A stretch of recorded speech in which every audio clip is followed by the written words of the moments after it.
doing some more work to the neck pocket on this guitar. On this kit, that part of this build is I don't even call it adequate. I've had to do a lot of work to get it so it fits snug. See, that's not glued in yet. So what I wound up doing is I took a clamp and with the neck out, I clamped it across here, and I took some water and I sprayed it through a spray bottle inside there, and I slowly but surely clamped up on this here so it would pull this in that way to make it tighter. Now I think that's going to work out better than trying to shim it. And it all looks even here. It's even here, and it's even across the bottom down here. So that's all I can ask for. I just checked it out with my ruler and the bridge. I put the bridge kind of in place, and I used my straight edge here to go across there to see where it looks like it's all going to line up just fine. So I'm going to go ahead and here in just a little bit, I'm going to go ahead and glue this on in. About the only other thing I'm thinking about doing is I may take some of this maple here, see how thick that is. I may cut some off here, and once the neck is glued in, I may down here on the bottom, see how far, let's see if I can get it, there we go. See how far out this neck comes from the body here? I may run a piece of wood down towards the bottom down here and glue that in at the bottom down here. And I don't know why, I just thought maybe it'd help support it a little bit better, and hopefully it would help it prevent it from creeping up on me over the years. You know how you get that when the neck wants to rise up on you on these kind of guitars. To me, they never make this block in here long enough to do any to really do anything other than hold the neck in place. And because this is really thin wood here, and it's thin wood down here on the bottom, and over years it will move, and you'll have to take it back out and reset the neck and all that. I'll try to prevent that from happening.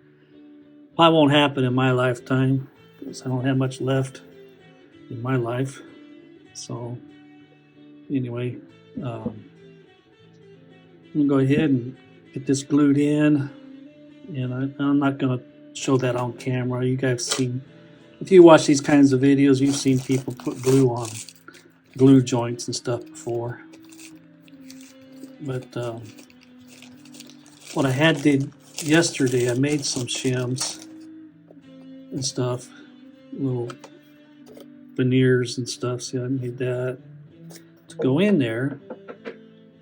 But then I got thinking, looking at it, this looked like it was bowed out. That's what it looked to me like. So I just put that clamp on there and did it dry first. Did a dry test, and it worked out fine. So I thought, well, shoot, I'll just go ahead and pull the neck off.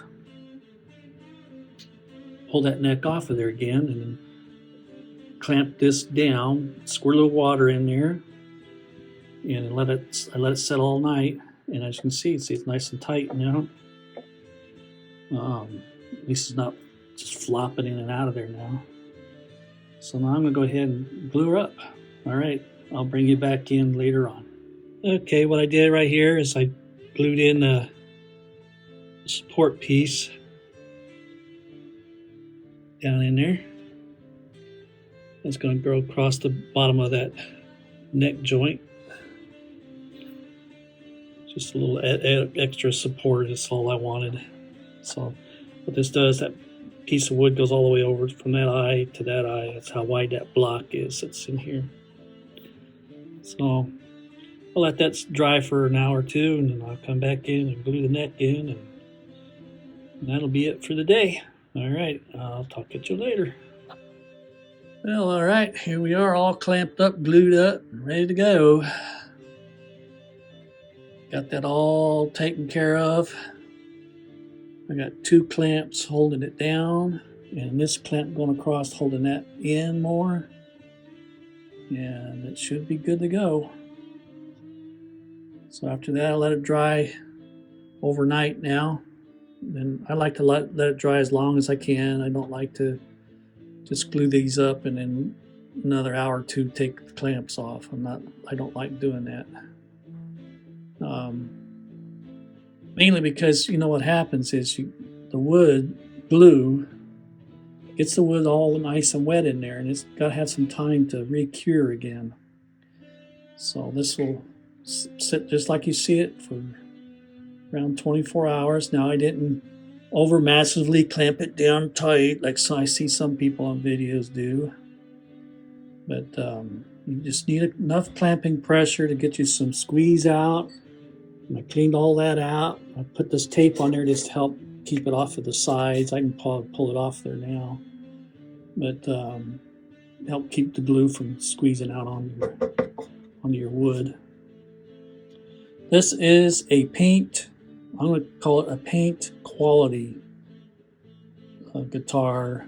I don't think I would try staining it, simply because when you start looking at it up close here, let me see if I can get it right up in there where the bindings go on here. The bindings, actually the color that black bleeds into the wood there where they glued it. It's splintery. So basically all you can do is just sand it down. What I've been doing is taking these razor blades here, and I scrape that off until it's flat and smooth. And what I'll do now is I'll tape, when it gets time to, I'll tape all the binding off. And I'm going to primer it in black. Like I think I mentioned before, I have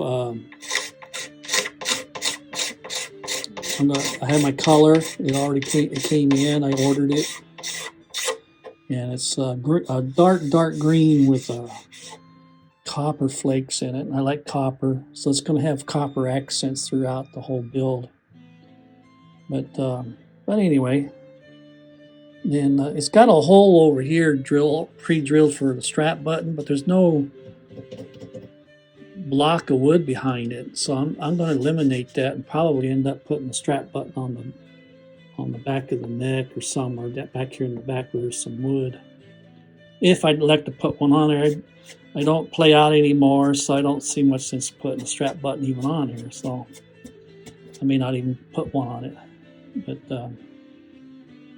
But anyway, once that's dried up, I'll remove the clamps, and I might come back in and talk some more on it. But basically that'll be it. I'll probably just do some finish sanding on it and let it set until springtime so I can start painting it. And right now it's just too cold to paint anything right now. The next couple of days is going to be below freezing out here during the day, so if it's that cold, it'll be freezing if you try to spray anything. So I've had that happen even through spray guns. I was painting a car one time and had the stupid paint. It was so cold outside. And I was in a rush, and I was trying to paint the dashboard of an old 56 Ford pickup, and the doggone paint was freezing coming out of the end of the gun. So oh my gosh, that was a mess. Anyway, learned my lesson on that, so I won't spray anything in the cold no more. But there's a lot of cleanup to do on there. As I noticed today, a lot of sanding marks in it that as you start to do these things, you start looking at it a little closer. So there's a lot of sanding marks that need to come out and stuff. So I'll probably end up doing that after the next sets. And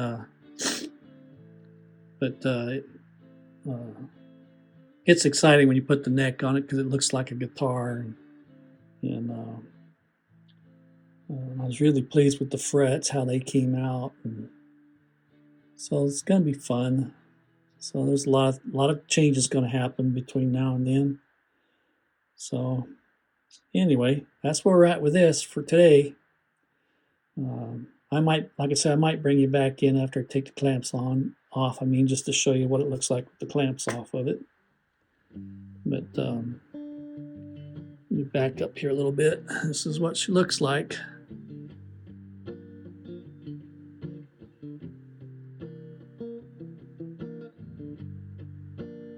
There's my West Coast Customs plaque. Rich Pichette was the originator of West Coast Customs. He died of Alzheimer's. And he was a really close friend of mine, loved the man. And so I got a plaque that reminds me of him. That's their car club plaque that you hang on your car. But unfortunately, I no longer have a car to show off anymore. But anyway, so there's the guitar.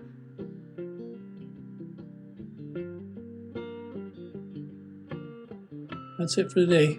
I'll talk at you later. Well, all right, here she is, all out of the clamps. Looking pretty good. The glue up went really well. It really looks good.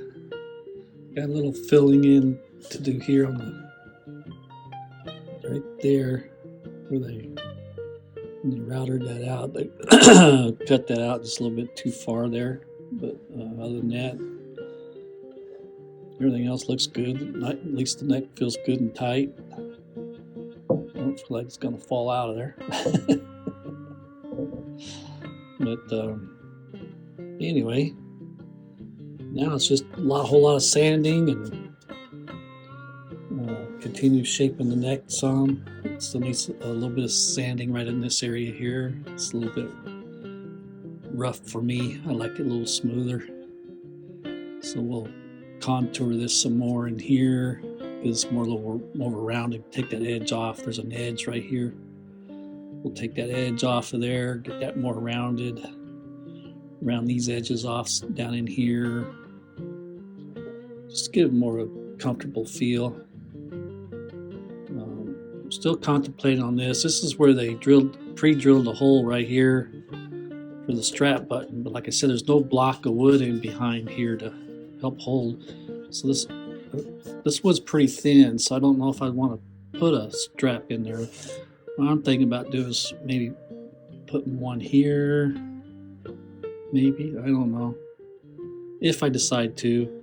I also thought about taking a piece of thread, run it down through that hole, pull it out the pickup hole here, and attach that part to a solid block of wood and put some glue on it. Pull that up in there and then glue it on there. Thread or a guitar string maybe would be probably better. That way I can put some pressure on it to help hold it in place while the glue dries. And then I'll re-drill that for the strap button. I might do that. I don't know yet. I'll decide as we go along here. So that's where we're at today. This will be the end of this this part of this guitar until we get a break in the weather. Right now it's they're predicting snow for our area, which it rarely ever snows here. So I'll be surprised if it does at all. I'll get some flurries maybe, but that'll be about it. But anyway, that's her without the clamps. Now it looks like a guitar. I'm getting excited now. I got a box full of parts here. Just got these in the other day. Where'd they go? Right here. These are Switchcraft input-output jacks. I like to say input-output because some of you out there say input, some say output. So I just call them both. So it was cheaper to buy them like that. That way I have them. I got a couple of guitars I need to replace them on anyway, so got that. These are those Grover tuners I had. I bought these off of Marketplace, probably about 4 or 5 years ago, I guess. I don't know. They're really cheap. I got them for like 35, 40 bucks, something like that. So those will be going on here. And I think I showed another video. I've got the Wilkerson M Series humbucker cream and black humbuckers. Here's some more parts that I bought. These are all brand new stuff. Those are the pots. Those are CTS pots. A switch that's pre-wired with the metal braided wire on it. My knobs are in here. And they have copper binding designs on the sides. That's the truss rod cover and some other miscellaneous parts. And there's the tailpiece. So the tailpiece, I'm still trying to decide how I'm gonna. What I'd like to do is put in a piece of wood in here because I have an eagle that I want to inlay into the wood and put that on there so that's on there with the eagle on it. That's my thoughts anyway. I may end up putting the eagle up there on the headstock. Well, I'll do some toying around with that idea. But anyway, so far so good. And that lines up where we're supposed to be. At least it's what it appears to be. Thing with stuff like this, you really, because everything's already been pre-drilled. Like for the bridge, it's been pre-drilled and stuff. So you really don't know for sure if you're, even with all the measurements and stuff I've learned over the past, that once the bridge goes in and get the strings on it, then you'll find out where you land for sure. But right now everything checks out perfect. So but we'll go from there eventually. What I could have done, I could have went ahead and put the bridge studs in there and then put the bridge on it and then measured it, and then could have done it that way. But yeah, if worst comes to worst, I can always plug these up and then re-drill them to make it fit better. But we'll know more of that here up and coming. But I think what I'm going to do is clean up all the bindings. These F-holes do have bindings on them. That's kind of nice. Kind of wish it had the black on them too, but that's all right. So I'm going to go ahead and start cleaning all this stuff up, sanding the body down, and getting things looking kosher, and wait for springtime so I can get this out to the shop and start painting it. And I'll take you through all them processes of what I do. But I'm not gonna show all the sanding and all that stuff. There's thousands of videos on people sanding, and they don't do anything different than I do. So sanding is sanding. And if you're getting into guitar building or even woodworking, just plan on doing a lot of sanding because it's the way things go. And the more you sand and prep, the better your work comes out. And just don't rush things. Don't get in a hurry. So many people I see video after video where they build these guitars within a week, and I'd like to see them what they look like in 5 years from now, but or even a year from now. Every guitar I ever tried rushing, I've always had problems with them. So I just learned to slow down, and not be pressured into getting things done faster than they should be done. And my whole intent on this is because it's my last build. I'm not going to build another guitar after this. This will be my last one. And I just want to take my time and enjoy it. It's kind of like my farewell salute to guitar building.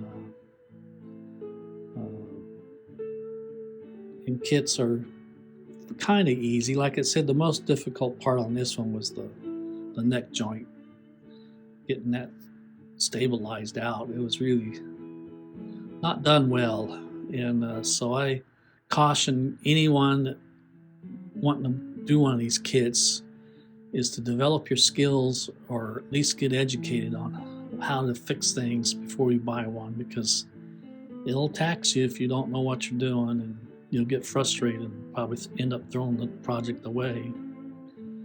But I think this kit was around $250. So, and then by the time I went ahead, you can go ahead and use the parts that it come with, but the tuners that it come with are really super cheap stuff. I mean, they were really crappy. So I'm just glad I had those other tuners on hand. But even at that, I've probably, without the paint,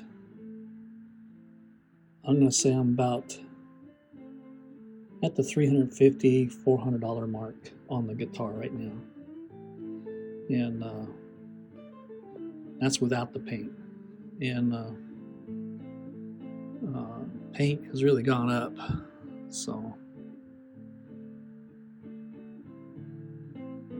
anyway, I bought black primer because I'm painting it's the dark green, and they suggested putting black primer on and then put the green on, and then clear coat it.